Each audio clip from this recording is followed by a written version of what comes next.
Hello, everyone. Willie J here.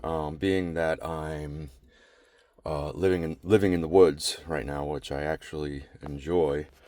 Um, Being in the woods, you definitely feel these primeval feelings, and you sense that there are other intelligences hiding in the woods.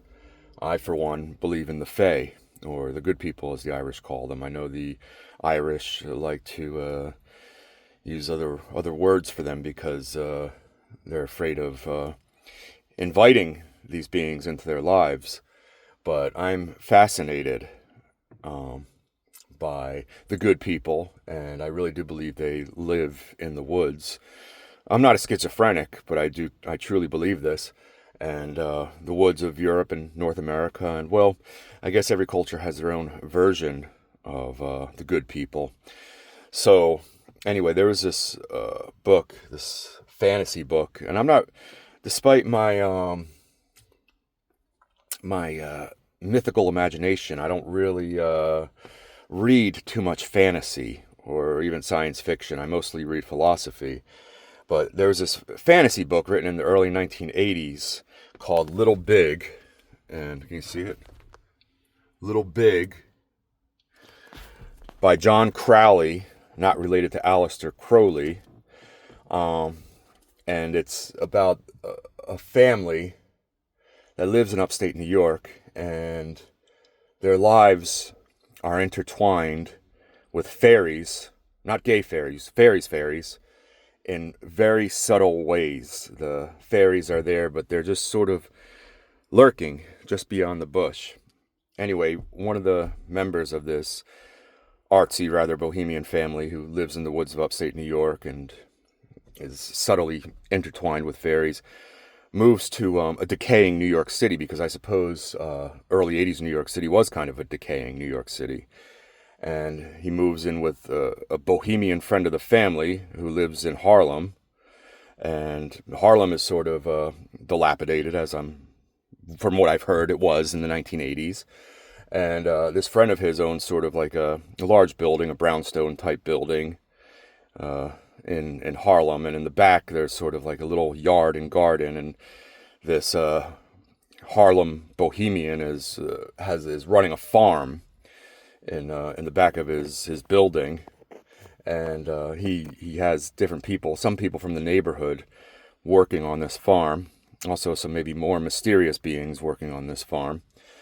And one of them is this really hot Puerto Rican girl.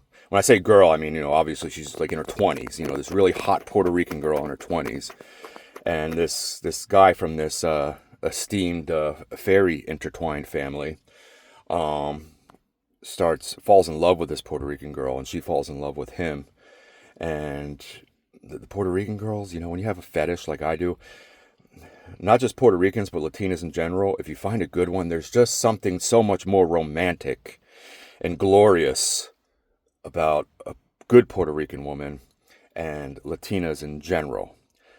Though, I mean, there are drawbacks too. There can be ghetto behavior and culture in that community, and they can be noisy. They can make noise and play loud music. Maybe I should date an Icelandic girl so we can just be quiet and miserable, together all the time. But Puerto Rican girls, they grab the heart harder than anyone else. They really, really dig their long fingernails into it. So anyway, he falls in love with this Puerto Rican girl, and they're making sweet, passionate love. But then this Puerto Rican girl gets abducted into the realm of fairy. But the white guy from upstate New York who is dating this Puerto Rican girl, he thinks that she just left him. So what else do you do when a Puerto Rican girl leaves you?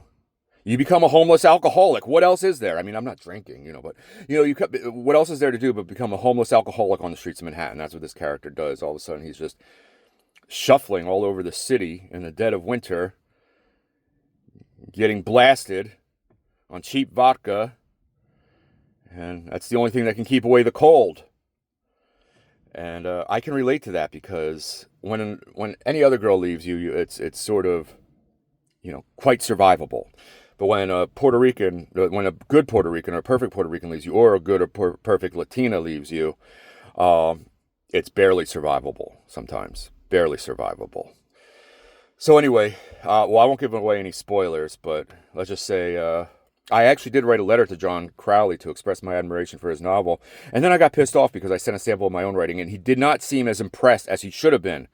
So I was like, you motherfucker, I thought you were going to hire me as an adjunct professor, even though I only have a high school diploma, and I barely received my high school diploma. Anyway, that's my book review for today, A Little Big by John Crowley.